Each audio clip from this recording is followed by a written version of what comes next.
Okay guys, there's been a few ExpressLRS module reviews lately, and we've got a number of modules now available on the market. I thought I'd do a bit of a hardware roundup for the 2.4 guys. So here I have the DLY, the Happy Model full size, Happy Model light model version, HDLC, Beta FPV, and then a Mimno RC full size module. Starting with the output power, so the DLY, the Happy Model, and the HDLC, they're all 250 milliwatts. They will go a little bit higher, but the ExpressLRS power increments go in 3 dB steps. So unless they do a full 500, we just limit them to 250. The Beta FPV does do a full 500, and the Mimno will do a 1 watt. Connectors on the DLY, you can add any connector you want. Would recommend the RP SMA. That allows you to use any 2.4 Wi-Fi antenna you may steal from home or pick up on AliExpress or anywhere else. But the manufacturers seem to ship them all with SMA antennas, which isn't particularly the standard for 2.4. So it'd be great if they would ship them with RPSMA or make that option available. You can swap them out. One thing to note with a Mimno is this is a 90-degree connector in here. You can't put it straight through, otherwise it collides with the PCB. Cooling. So there's no cooling on the DLY on the full size here for Happy Model.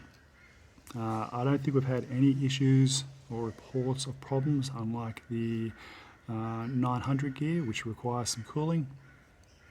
The light here is actually really good for cooling. So this is a CNC case, it's all metal. The PCB couples to the back. There's a fan on front. I've had this running 250 milliwatts on the bench for a long time, and it doesn't get above room temperature. So that's really good. The HDLC does have a big heatsink inside, but no fan. The Beta FPV, this is a nice big heatsink and does get rather warm. The Mimno does have a heatsink and a fan. It's nice and quiet, and it's really good cooling. Flashing. These guys here, so the DLY up to the Beta FPV, these are all ESP32s, and they should all flash fine with USB. The DLY, the Happy Models versions, they all flash, no worries. Plug them in, piece cake. The HDRC, you do have a USB on the front, but it doesn't do its auto reset when you go to flash it. You need to push this button on the back while you power it up, and then it will flash fine. That's because they just didn't connect up the USB connections inside correctly, unlike the DLY and the Happy Model versions, which just, you plug them in, they just work. Beta FPV, they missed a capacitor on the design, so it doesn't, for a lot of people, it doesn't auto reset when you do the USB flashing. Wes does have a tutorial about adding the capacitor onto it, and once you add that capacitor, it works no worries. Now, Mimno is a STM32F1 based MCU on the inside. It doesn't have USB for flashing. It does have ST link pads on the back of the PCB when you crack it open, and that's actually how I flash mine. I just find it quicker. But it does have Wi-Fi flashing. Its Wi-Fi flashing is a little bit different to how these guys Wi-Fi flash, and I'll get to that later. So the MCU, as I said, these guys here are all ESP32 based MCU. That's a bit of a new MCU available. As you see, normally we're used to seeing STMs. It's really a blessing that we've got the ESP32 available because of the current chip shortage. Now, Mimno started designing this before the chip shortage really came into play, so they went with STM32F1. What does that mean? Functionally, they all work the same. They all run ExpressLRS, they run all the modes, they'll have all the features.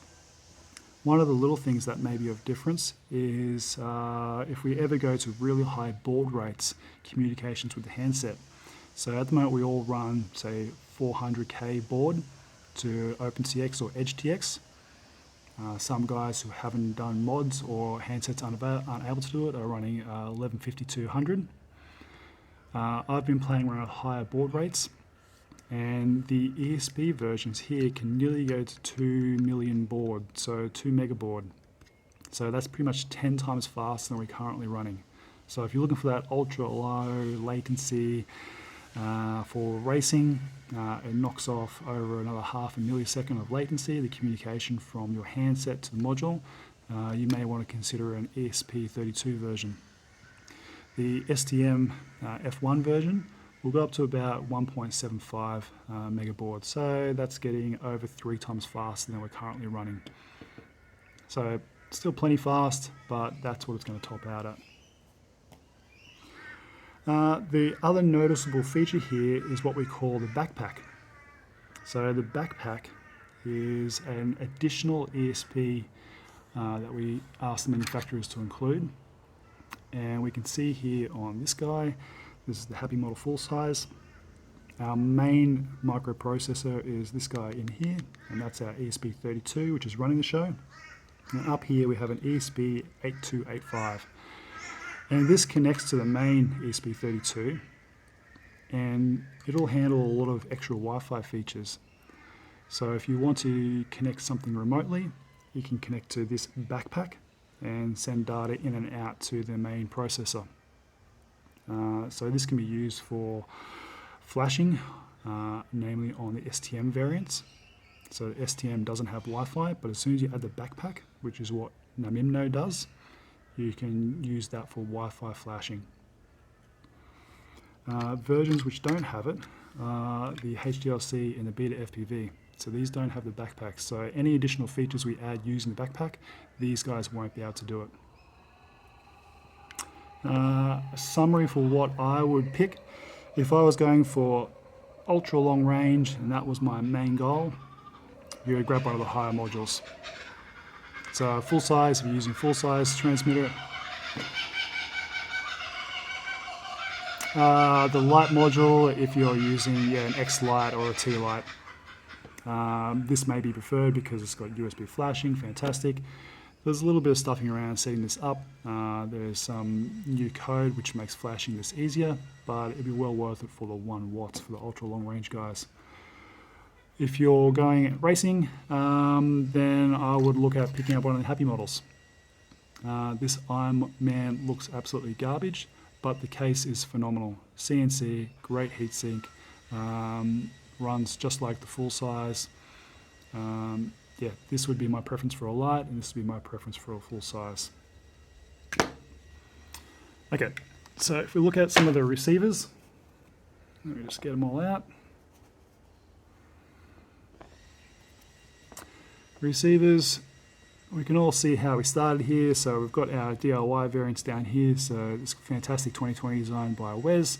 This is a good starter board for anyone looking to DIY and solder. Some of the components are bigger.